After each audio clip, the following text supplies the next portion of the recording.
भाइयों और बहनों, नमस्कार। काल भेद पर आपका स्वागत है। आज की कहानी एक ऐसी दुनिया की है जो हमारी इस दुनिया के नीचे है।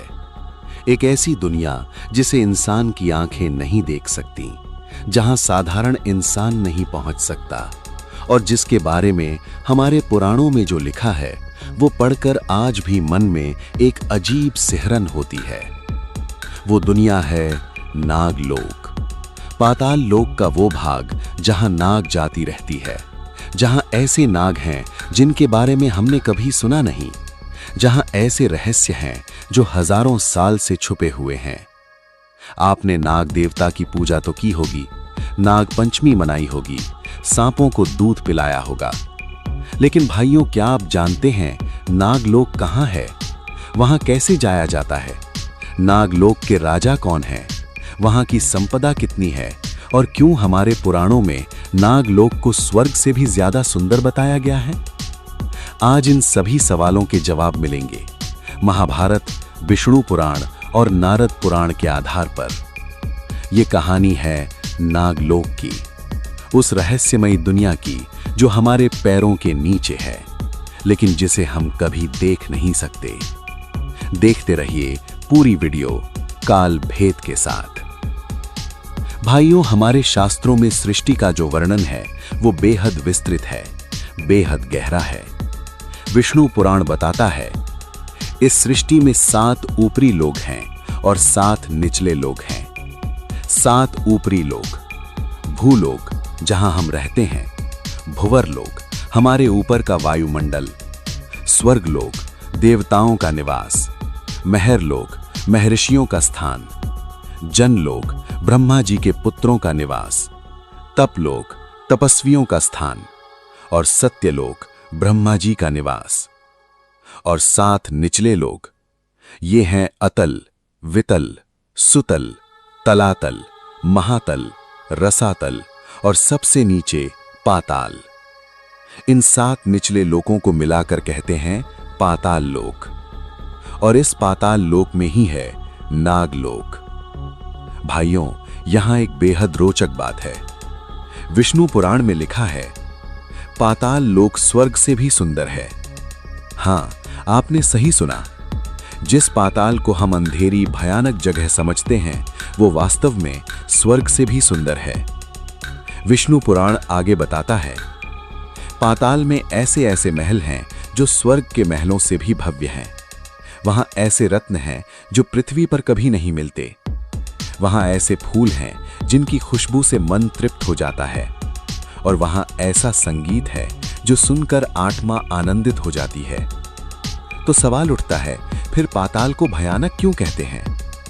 क्योंकि भाइयों, पाताल तक पहुंचने का रास्ता भयानक है, लेकिन पाताल खुद एक अलग ही दुनिया है।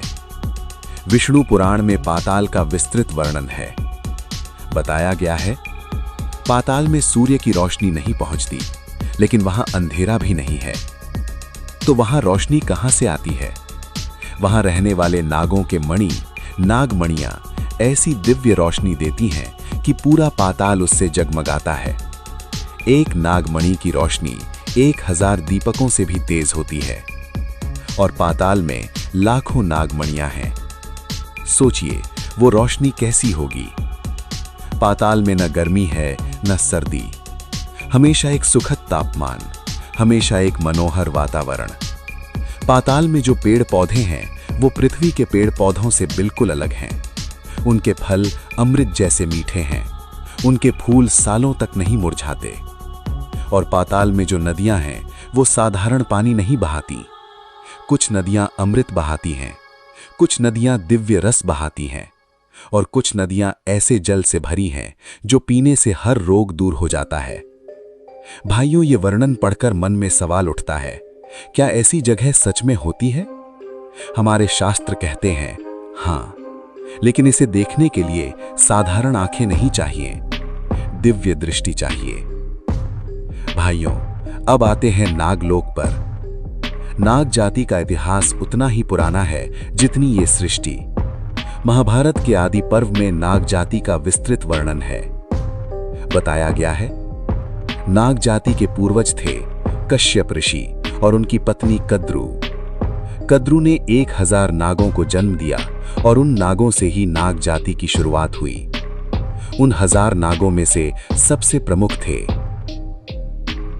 शेषनाग, जो भगवान विष्णु की शैया हैं, जिन पर भगवान विष्णु क्षीर सागर में विश्राम करते हैं। वासुकी, जो देवताओं और असुरों द्वारा समुद्र मंथन में रस्सी की तरह उपयोग किए गए। तक्षक, जो नागलोक के एक महान राजा थे।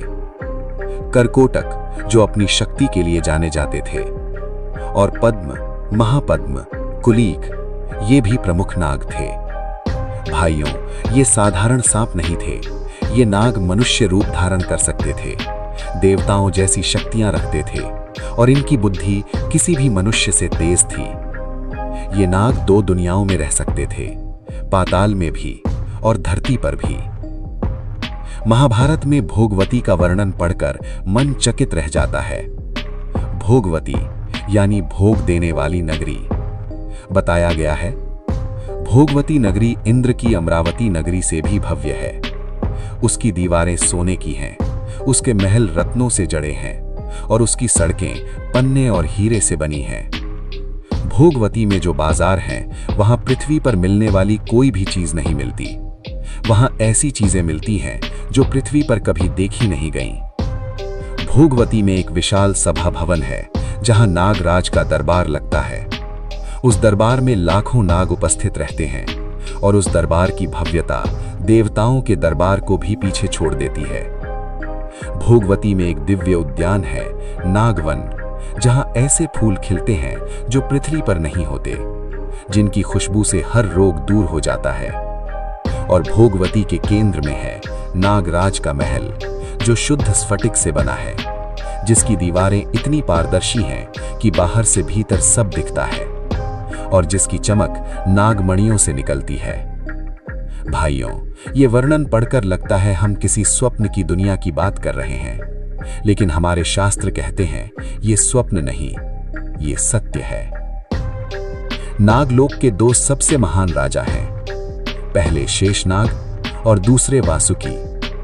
शेषनाग, जिन्हें अनंत भी कहते हैं, जिनके 1000 फन हैं, जो इस पूरी पृथ्वी को अपने फनों पर धारण किए हुए हैं। विष्णु पुराण में लिखा है, शेषनाग पाताल लोक में रहते हैं। उनके 1000 फन ऊपर की ओर उठे हुए हैं और उन फनों पर इस पूरी पृथ्वी का भार है। भाइयों, ये सिर्फ एक काव्यात्मक कल्पना नहीं है। हमारे शास्त्र बताते हैं कि शेषनाग पृथ्वी के भूगर्भीय संतुलन के प्रतीक हैं, वो शक्ति जो पृथ्वी को स्थिर रखती है। शेषनाग भगवान विष्णु के परम भक्त हैं और भगवान विष्णु उन्हीं पर शयन करते हैं। अब बात करते हैं वासुकी की।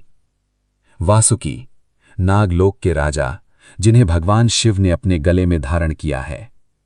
वासुकी को भगवान शिव का परम प्रिय नाग कहा जाता है और इसीलिए शिव भक्त वासुकी की भी पूजा करते हैं।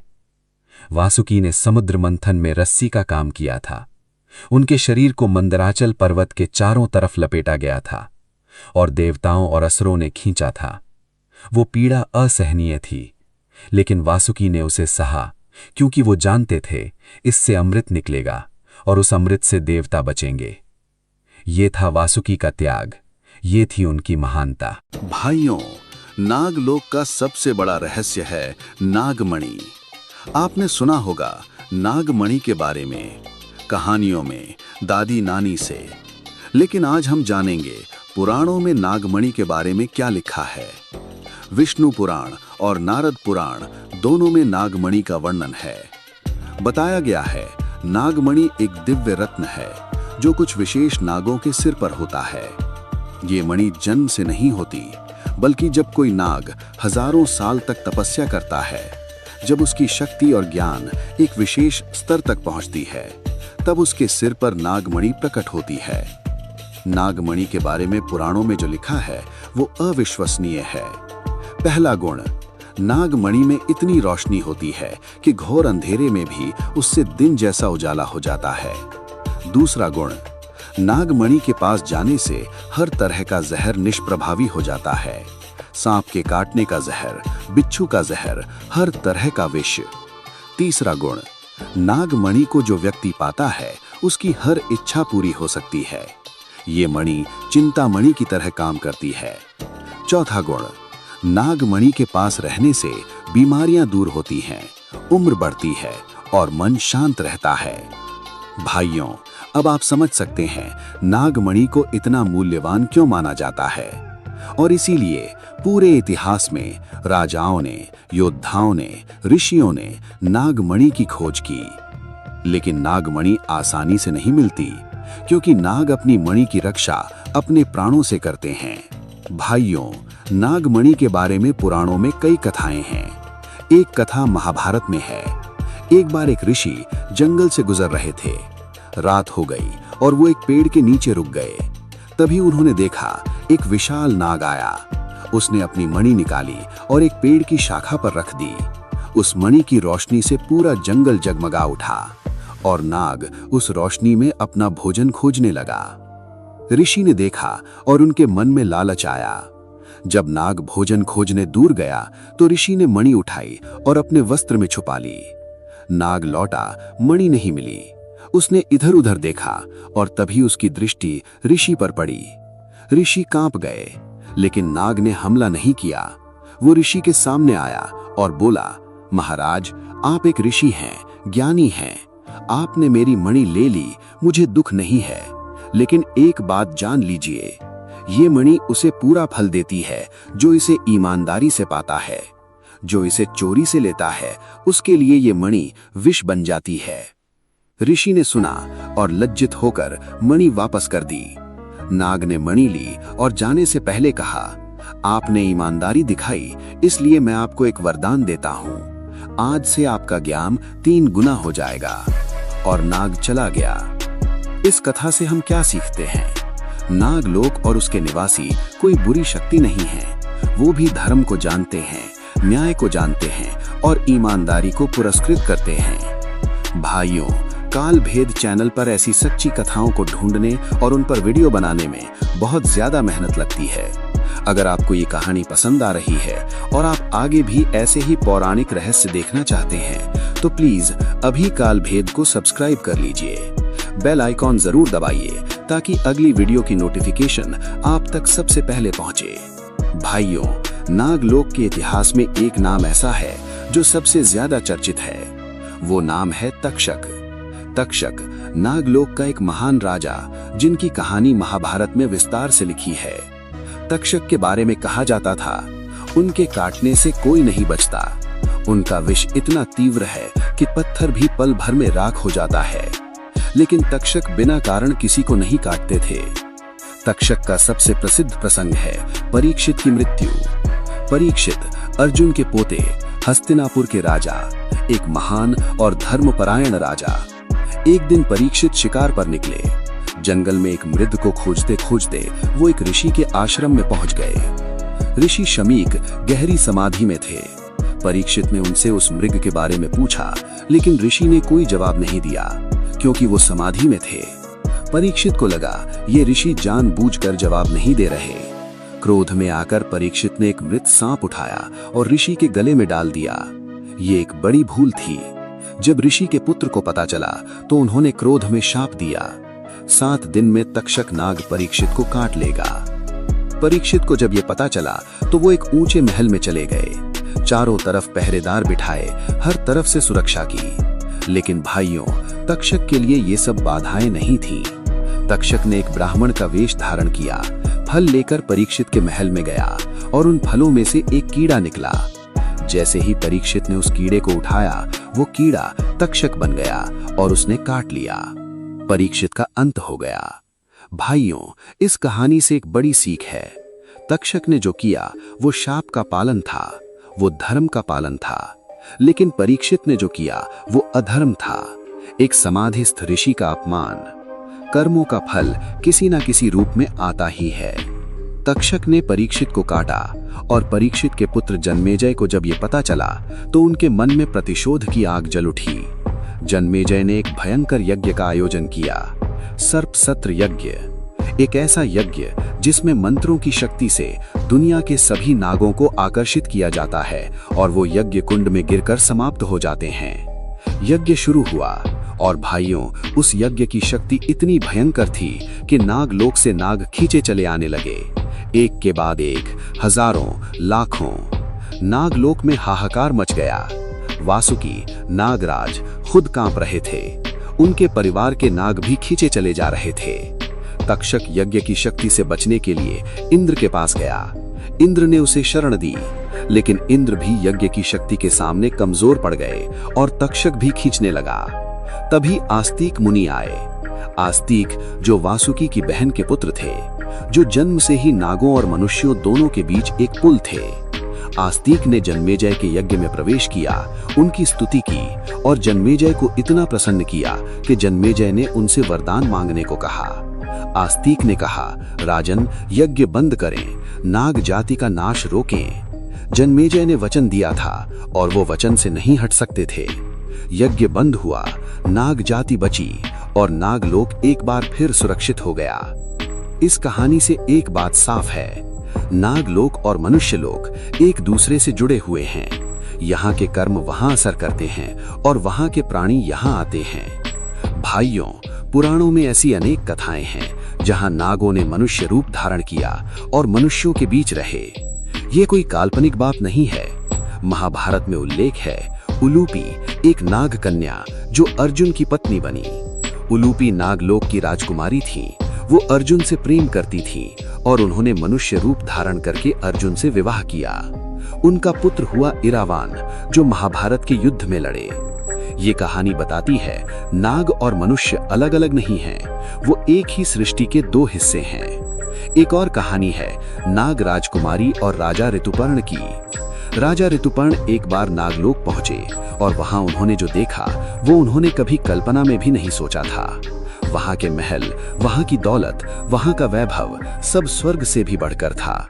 राजा इतने मंत्रमुग्ध हो गए कि कई दिन तक वहां रहे, लेकिन फिर उन्हें याद आया उनकी प्रजा, उनका राज्य, उनका धर्म, और वो वापस आ गए।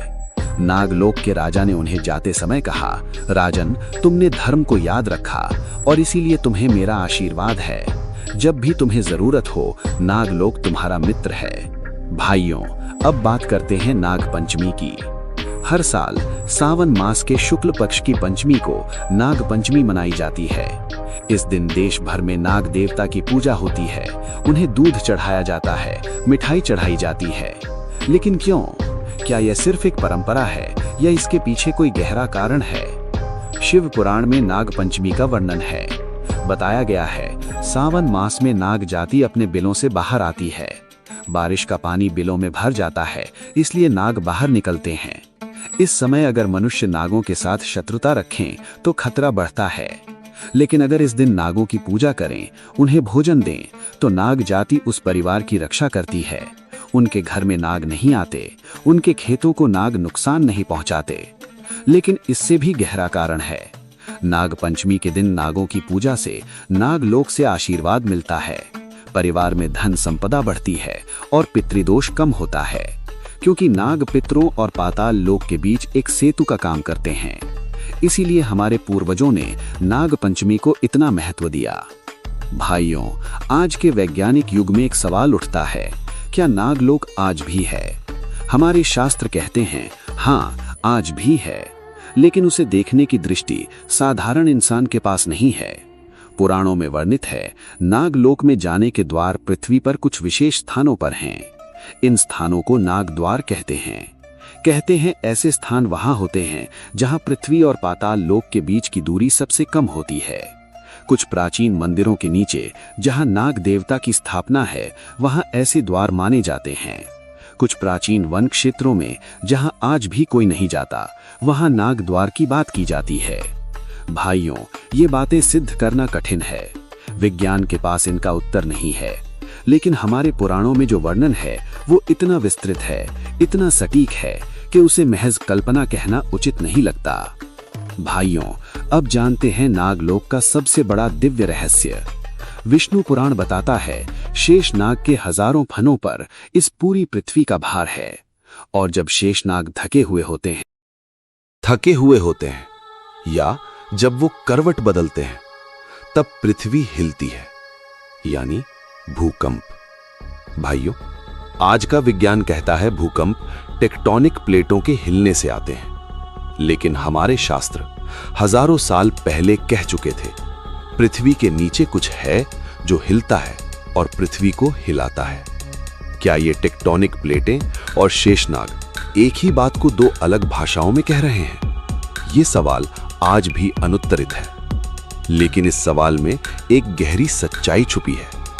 हमारे पूर्वज बेवकूफ नहीं थे, वो बहुत कुछ जानते थे और उन्होंने वो ज्ञान हमारे लिए पुराणों में छोड़ा। बस हमें उसे समझने की कोशिश करनी है। भाइयों, एक और रहस्य। समुद्र मंथन में जब अमृत निकला तो देवताओं और असुरों के बीच युद्ध हुआ। उस युद्ध में अमृत की कुछ बूंदें पृथ्वी पर गिरी और वो बूंदें जहां जहां गिरी वो तीर्थ स्थान बन गए। लेकिन भाइयों, क्या आप जानते हैं कुछ अमृत पाताल में भी गया? नारद पुराण में लिखा है, जब अमृत का कलश लेकर देवता जा रहे थे तो उस कलश से कुछ अमृत छलक गया और वो सीधा पाताल में गिरा। उस अमृत ने पाताल की नदियों को दिव्य बना दिया। उन नदियों का जल अमृत जैसा हो गया और इसीलिए नागलोक के नागों की उम्र बहुत लंबी होती है। वो हजारों साल जीते हैं क्योंकि वो उस दिव्य जल को पीते हैं। भाइयों, ये एक अद्भुत संयोग है, या शायद संयोग नहीं, शायद ये सृष्टि का एक नियम है। जहां जहां दिव्यता पहुंचती है वहां जीवन फलता फूलता है। भाई और बहनों, आज हमने नागलोक के बारे में बहुत कुछ जाना। पाताल लोक की भव्यता, भोगवती नगरी, नागमणि का रहस्य, तक्षक की कहानी, जन्मेजय का यज्ञ और नाग पंचमी का महत्व। लेकिन इन सब से हम क्या सीखते हैं? पहली सीख, ये दुनिया जितनी हम देखते हैं उससे कहीं बड़ी है। हमारी आंखों से परे एक पूरी दुनिया है जो हमें दिखती नहीं लेकिन है। इसलिए किसी चीज को सिर्फ इसलिए नकारो मत क्योंकि तुमने उसे देखा नहीं। दूसरी सीख, तक्षक की कहानी हमें बताती है कर्मों का फल अवश्य मिलता है। परीक्षित ने ऋषि का अपमान किया और उसका परिणाम भोगना पड़ा। ये नियम हर जगह लागू होता है, नागलोक में भी, स्वर्गलोक में भी और हमारी इस दुनिया में भी। तीसरी सीख, नागलोक और मनुष्य लोक का संबंध बताता है हर जीव, हर प्रजाति, हर लोक एक दूसरे से जुड़ा हुआ है।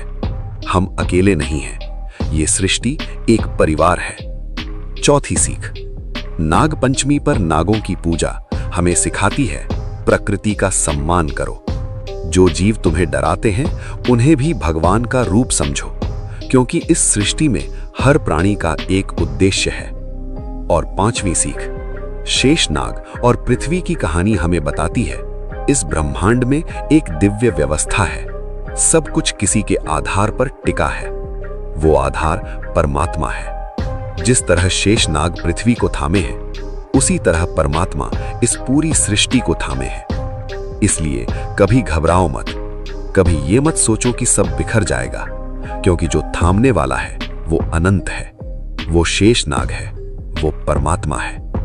भाइयों, काल भेद चैनल पर ऐसी सच्ची कथाओं को ढूंढने और उन पर वीडियो बनाने में बहुत ज्यादा मेहनत लगती है।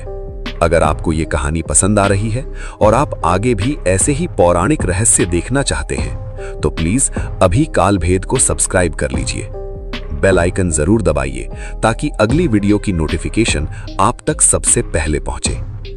भाइयों, नागलोक और पाताल लोक के ऐसे और भी अनेक रहस्य हैं।